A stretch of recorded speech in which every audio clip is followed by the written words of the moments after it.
আপনি যদি একটু বাইরে যেতেন তাহলে আমি চেঞ্জ করব। তুমি চেঞ্জ করবে? এই জন্য আমাকে বাইরে যেতে হবে?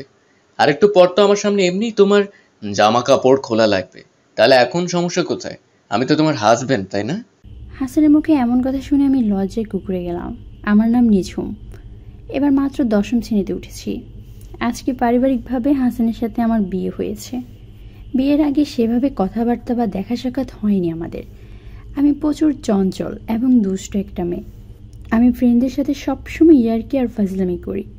আমার ফ্রেন্ড সার্কেলে বলতে গেলে ফাজলামির গুরু হলাম আমি। আমি কত কিছু ভেবে রেখেছিলাম। বিয়ের রাতে বরের সাথে শয়তানি করব, বোকা বানাবো বরকে। অথচ বিয়ের পর আমার সব চঞ্চলতা হারিয়ে গেল হাসানের একটা কথায়। আমি এত লজ্জা পাচ্ছি কেন?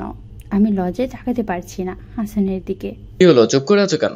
আর এখন কি চেঞ্জ করবে নাকি পরে একেবারে করবে? না, পরে করব। আমার বউ হিসেবে লাজুক মেয়ে পছন্দ। তোমার লজ্জাটা দেখতে চেয়েছিলাম। তুমি আজকে টায়ার্ড। তোমার উপর সারাদিন অনেক ধকল গেছে। আর ফ্যামিলি মেম্বারদের ছেড়ে এসেছো। আজকে কিছু করব না, আমি বাহিরে যাচ্ছি, তুমি চেঞ্জ করে নাও। আজকে কিন্তু লাস্ট। কাল থেকে আমাকে বাইরে বের করে দিয়ে আর চেঞ্জ করতে সুযোগ পাবে না। একা একা শাড়ি পরতে পারবে তো? হ্যাঁ, পারবো। হাসান বাইরে যাওয়ার পর আমি দরজা দিতে যাচ্ছিলাম, তখন হাসান দরজা ঠেলে আবার ভিতরে ঢুকলো।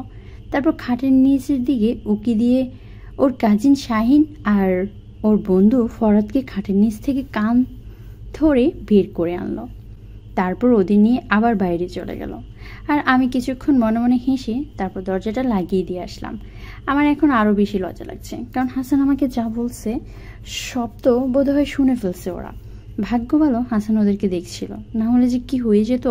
হাসান ঘরে এসে আমার দিকে পিছন ঘুরে শুয়ে পড়ল। আমি বসে ভাবছি এখন আমার কি করা দরকার। আচ্ছা, হাসান তো কোনো কথা বলছে না, তাহলে ও কি রেগে আছে? আচ্ছা, আপনি কি রেগে আছেন? ওরা ছোট মানুষ, ভুল করে এমন করে ফেলেছে। আমার কথা শুনে হাসান আমার দিকে ফিরল। তারপর আমাকে শুয়ে দিয়ে আমার একদম কাছাকাছি চলে এলো। আমি ভয়ের চোখটা বন্ধ করে ফেললাম। ওদের হয়ে সাফাই গাইতে হবে না তোমাকে। আর আমি কি বাঘ না ভাল্লুক? তোমাকে কি খেয়ে ফেলবো? ভয় পাচ্ছ কেন এভাবে? উঠে বসো। আপনি না ছাড়লে কি করে উঠবো? তুমি করে বলো, তারপর ছাড়ছি। এভাবে থাকতে আমার কিন্তু কোনো সমস্যা নেই। ওকে বলছি, ছাড়ো, আমি উঠবো। আমি উঠে বসলাম আর বসে বসে ভাবছি, দাঁড়াও চান্দু, কয়েকদিন পর তুমি টের পাবে এই নিঝুম কি জিনিস। আচ্ছা, আমার এত ভয় লাগছে কেন ওকে? একদম ভেজা বেড়াল মনে হচ্ছে নিজেকে। নামাজ পড়তে হবে, চলো উজু করে আসি। হাসানদের বাড়িটা বেশ পুরনো, তাই ওর ঘরে লাগোয়া কোনো বাথরুম নেই। এই জন্য উজু করার জন্য বাইরে গেলাম আমরা। বাইরে এসে দেখি শাহিন আর ফরহাদ কান ধরে উঠবস করছে। হাসান শাহিনের মাকে বলছে, ফুফু, এবার ছেড়ে দাও ওদের। লজ্জা থাকলে ওরা আর এমন কাজ করবে না। নামাজ পড়া শেষ হয়ে গেল। তারপর আমি হাসানকে জিজ্ঞেস করলাম, এই সামান্য ব্যাপার নিয়ে ওদের এতক্ষণ কান ধরে উঠবস করলেও? এটা তোমার কাছে সামান্য ব্যাপার মনে হচ্ছে? ফুপু কত রেগে গেছে তুমি কি জানো? আমার বাবা শুনলে ওদের অনেক পিটুনি দেবে। আর তাছাড়া এটা কেমন কাজ? অন্যের বাসর ঘরে আড়ি পাতা। আমি না দেখলে তো ওরা সারা রাত এভাবে লুকিয়ে থাকতো আর আমাদের কথা শুনতো। ওরা যে আমাদের কথা শুনে ফেলেছে, এটাই আমার কাছে অনেক লজ্জা লাগছে। তাহলে তুমি ভাবো, এটা কি সামান্য ব্যাপার? আচ্ছা, ওদের কথা বাদ দেওয়া যাক। এখন শুধু তোমার আর আমার কথা হবে। আচ্ছা নিজু, তোমাকে তো আজকে কাঁদতে দেখলাম না, নাকি মেকআপ নষ্ট হওয়ার ভয়ে কাঁদো নাই? কই, কেঁদেছি তো। বিয়ের কনেরা যেভাবে হাউমাউ করে কাঁদে, তুমি তো সেভাবে কাঁদো নাই। আমি লোকজনের সামনে ওইরকম জোরে জোরে কাঁদতে পছন্দ করি না। আমার কান্নার স্টাইল আলাদা। যখন বেশি কান্না পাই তখন বালিশে মুখ গুজে কান্না করি, আর নয়তো হাঁটুতে মুখ দিয়ে। বাহ, বেশ ভালো তো। শুনো, এখন থেকে কান্না আসলে আমাকে জড়িয়ে ধরে কাঁদবে। দরকার হলে কাঁদতে কাঁদতে আমার শার্ট ভিজিয়ে ফেলবে। তোমার হাসি, কান্না, লজ্জা সবকিছু দেখার অধিকার তো আমার, তাই না?